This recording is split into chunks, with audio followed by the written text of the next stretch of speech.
सर्वांच्या वतीनं हार्दिक असं स्वागत करतो। तुम्ही 2 मिनिटं त्या सर्व सरपंचांना संबोधित करावे अशी विनंती करतो।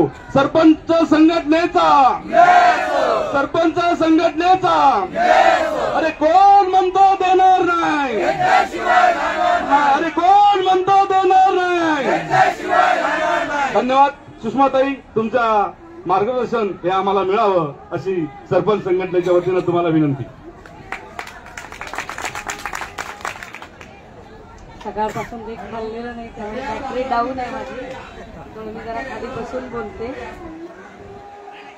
मी बऱ्याच वर्षानंतर आझाद मैदानावर आले आणि सकाळपासून इथले सगळे प्रॉब्लेम्स बघतेय।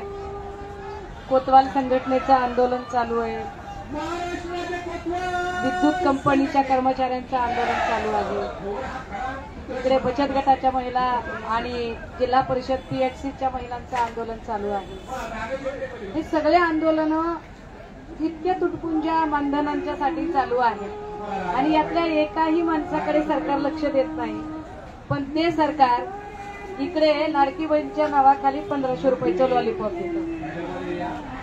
आता या लॉलीपॉपचा विचार खरं तर तुम्ही केला पाहिजे। तुम्ही तुमच्या गावात इथून ऐकल्यानंतर तुमच्या गावामध्ये पोहोचवलं पाहिजे की बाबा ही समजा कोतवाल असतील, तिकडचे विद्युत खात्याचे असतील, इकडचे पीएचसीचे असतील, ही सगळीच्या सगळी माणसं।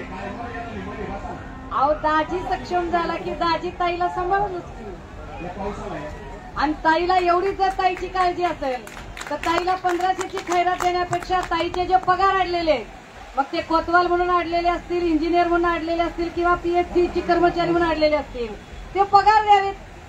बचत गटाच्या महिलांचे किंवा त्या अंगणवाडी आणि आशा वर्कर आहेत, ज्या सेविका आहेत, ज्या आरोग्य सेविका आहेत, त्यांचे पगार द्यावेत।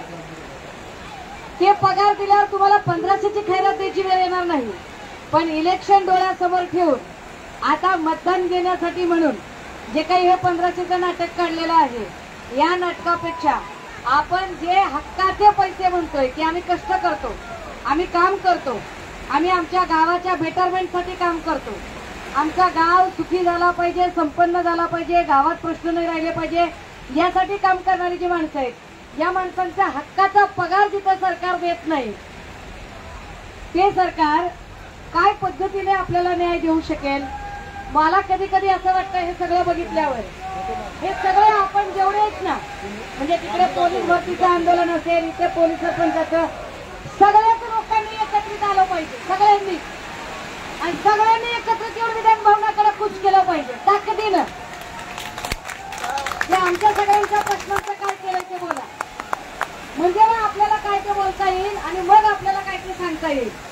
कारण काय माहितीये का, तू कर मारल्यासारखं मी करतो रडल्यासारखं असं म्हणून उपयोग नाही।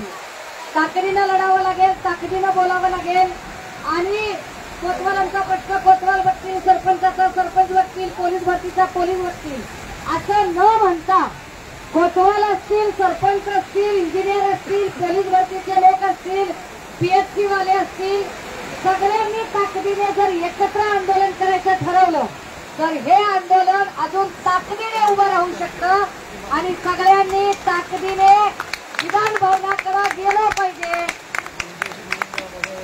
मला सकाळपासून काही पोलीस आणि एलआयबी खात्याचे लोक सांगतायत की शंभूराज देसाईला भेटायला चला, शंभूराज देसाई तुम्हाला भेटू इच्छितात, शंभूराज देसाईंना भेटायचं। कशापायी भेटायचं आम्ही? काय संबंध शंभूराजचा? पोटात दुखायला लागल्यावर कुणी कान नाक घसा तज्ञाकडे जातोय का दादा? हो, अरे पोटात दुखायला ना आमचं जे खातं आहे त्या खात्याचा मंत्री कुठे आहे ते बोला, आमच्या खात्याच्या मंत्र्याला आम्हाला सांगायचं। समजा कोतवाल आहे, सरपंच आहे, ग्राम विकास खातं आहे आमचा ग्राम विकास खात्याचा मंत्री कुठे आहे त्यानंच आम्हाला भेटलं पाहिजे, त्यानंच आमच्याशी बोललं पाहिजे।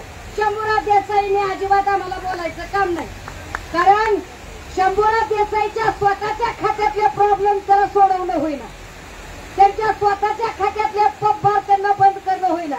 अख्ख्या महाराष्ट्रात ड्रग्जने धुमाकूळ घातलाय। आमची 15-15, 16-16 वर्षाची पिंकी पोरं त्या ड्रग्जच्या नादाला लागली। या सगळ्यावर काम करायची एवढी हौस असेल शंभूराज देसाईला तर आधी ड्रग्ज आणि दारूचा काय ती बंदोबस्त करा तिकडं, आणि आमचा प्रश्न सोडवायला आमच्याच खात्यात मंत्री आला पाहिजे, आमच्या संबंधित खात्याच्या मंत्र्यानं आम्हाला विचारलं पाहिजे. राजे हो, इकडचे सगळे एक मिनिट थांबा थांबा. ही सगळी कोथवळ बसलेली माणसं सगळी तुम्ही एक लक्षात घ्या रे दादा हो, एक लक्षात घ्या.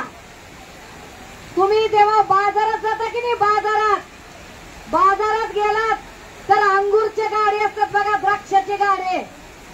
तुम्ही एकाला विचारता भैया अंगूर कैसे दिए, तर तो सांगतो ये वाले जो अंगूर है ना, ये जो बिखरे बिखरे अंगूर है, ये 40 रुपए किलो के है, और ये जो है ना ये घर को लगे हुए हैं, ये जो है ना ये 100 रुपए किलो.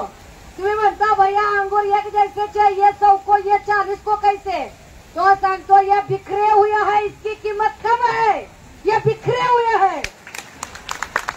कळतंय का तुम्हाला मी काय सांगते ते. ऐसे बिखर बिखर के काम करेंगे ना तो इधर भूखे मरेंगे.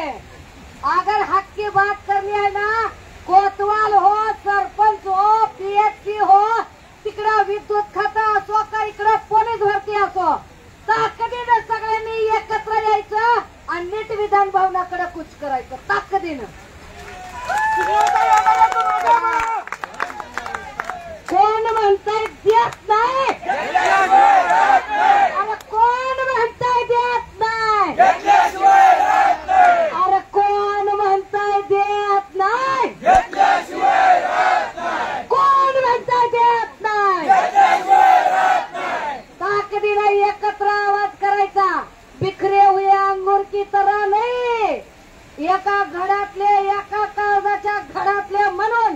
कारण भूक तुम्हाला बी लागते, माया होऊन भूक मला बी लागते, भूक यांना बी लागते. बहिणीला कुठं 1500ची खैरात देऊन राजकारण करताय. नाही बहिणी लाडक्या असते ना, तर बारामतीत लाडक्या बहिणीच्या विरोधात उमेदवार नसता दिला त्यांनी. काय बहीण लाडकी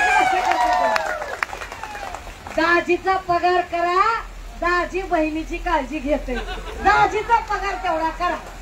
आणि बहिणीची काळजी असेल, बहिणीला 1500ची खैरात नाही, बहीण जे कष्टाचं काम करते, अंगणवाडीत असेल, आशा वर्कर असेल, कोतवाल असेल, सरपंच असेल, पीएचसी असेल, कुठली पण, त्या बहिणीला नोकरी द्या. बहिणीच्या लेकराला KG to PG चं शिक्षण द्या.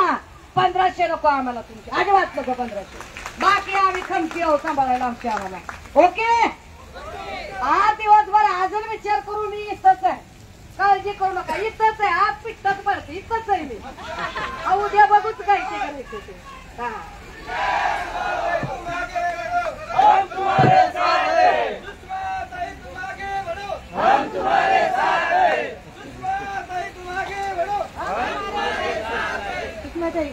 आमच्या आला त्याबद्दल धन्यवाद.